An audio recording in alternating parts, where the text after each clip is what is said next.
Мягкие, пышные пампушки с ароматной зеленой начинкой – это уже не просто классика. Внутри булочек сочный соус из свежего базилика, чеснока и сыра, а сверху любимое чесночное масло с укропом. Аромат невероятный, так аппетитно. Для приготовления теста мне понадобится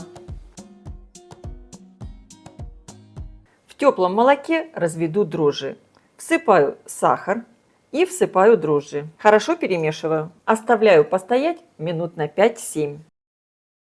Тесто я буду замешивать в планетарном миксере. Конечно, можно это сделать и руками. В чашу миксера просеиваю муку. Я просеиваю сразу всю муку. Добавляю соль. Перемешиваю. Тесто здесь очень простое, без яиц, и получается невероятно вкусное. Вливаю подошедшие дрожжи. И также сразу я добавляю растительное масло. Хорошо перемешиваю. Мне удобнее сначала перемешать лопаткой, а потом уже все дальше домешиваю миксером.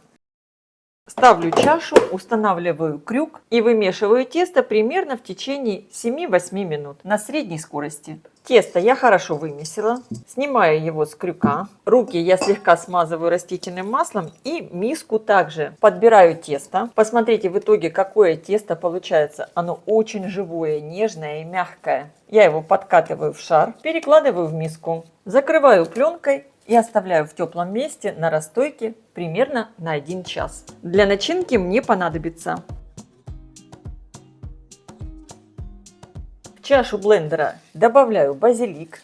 Я его просто вот таким образом рву руками. Можно хвостики вот эти не использовать, только листики. Также я добавляю сразу оливковое масло, 1 столовую ложку, 2 таких крупных зубчика чеснока. Конечно, чеснок добавляйте по вкусу. И я использую сыр пармезан. Можно добавить и просто твердый сыр. Также немного соли. Добавляю четверть чайной ложки по вкусу. И все хорошо измельчаю. Получается вот такая ароматная зеленая начинка. Масса получается такая довольно густая. Это такой, можно сказать, а-ля песто, только без орехов. Конечно, пампушки с этой начинкой заиграют новыми вкусами, новыми красками. Тесто великолепно подошло. Достаю его из миски. Буду делить его на 15 частей.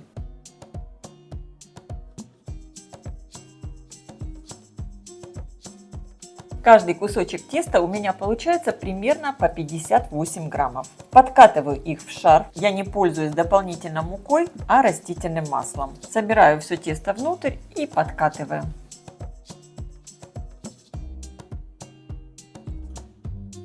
Накрываю шарики теста пленкой и оставляю отдохнуть минут на 5. Булочки я буду выпекать в форме размер 30 на 20 сантиметров. Слегка ее смазываю растительным маслом. Формую булочки. Беру первый кусочек теста, слегка его разминаю руками. Вот в такую лепешечку. На каждую пампушку я выкладываю начинки примерно по пол чайной ложки. Защипываю. Формирую вот такой шарик теста с начинкой. И перекладываю его в форму. И таким образом я формирую все пампушки. Булочки я выкладываю рядом друг с другом. Я люблю, когда пампушки выпекаются вот так вместе, и они потом соединяются. Конечно, вы можете выкладывать их отдельно на противне на расстоянии друг от друга. Делайте, как вам больше нравится.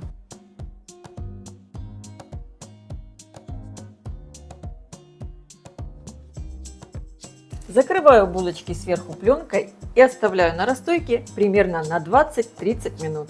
Для приготовления чесночного масла мне понадобится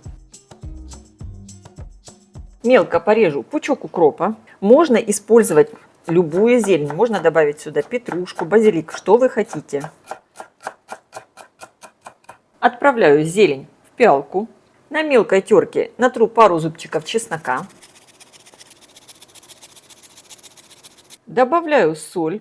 Соль добавляйте по вкусу. И немного все разотру ложкой. Так аромат будет ярче. Теперь я вливаю сюда растопленное сливочное масло и оливковое масло. Хорошо все перемешиваю.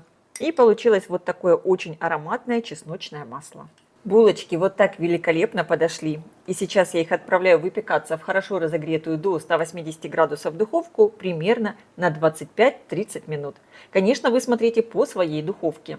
Форму я ставлю на средний уровень, включен верх и низ. Вот такие невероятные булочки получились. Они сейчас вот такие хрустящие.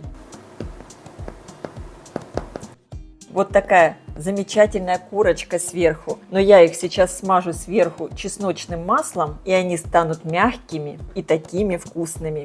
И, конечно, вот именно вот эта намазка чесночная превращает эти булочки в настоящие пампушки. Оставляю булочки постоять минут на 10, чтобы они стали мягкими.